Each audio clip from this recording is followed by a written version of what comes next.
I pozdrav. Severa nemo igram, znači ne napinja me sad igram Dotu. Dobro, danas... Jebeć ti mamu. Znači sad ću pokazati kako da uzmete ovaj PD na Steamu, znači trebate ukucati datum, kažete prvi 98. Jel taj je ono, jes, to je ovo, znači prvi. Znači hvala ovima što su mi pomogli, nisam znao, ali eto možete uzmeti, znači 5-6 Steamova nakupiti i onda posle samo prodajte, enter. Jesam kliknuo enter, jesam i to je to, mislim samo da idete ovdje. Verovatno i to je to, sad ćemo da vidimo. Install. Ja ti je glava majka. Beži nam u pičku. Sad ćemo da igramo znači CSGO.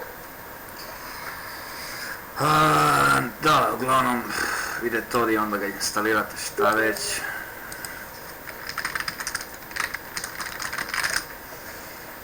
I samo ga posle dodati kako već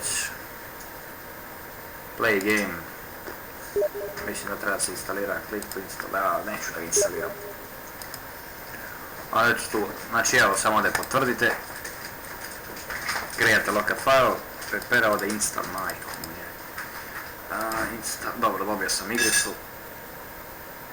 I to je to, ne morate čak ni da instalirate, samo da ovdje idete ovdje da lete. Uninstall. To je to, dobili ste vašu igricu. Za one koji ne znaju, znači ovo uzimajte dok je free, poslije prodajte za 100-200 dinara, šta im brige. Boli me kurac, eto čisto vam pokažem, tako da veliki pozdrav.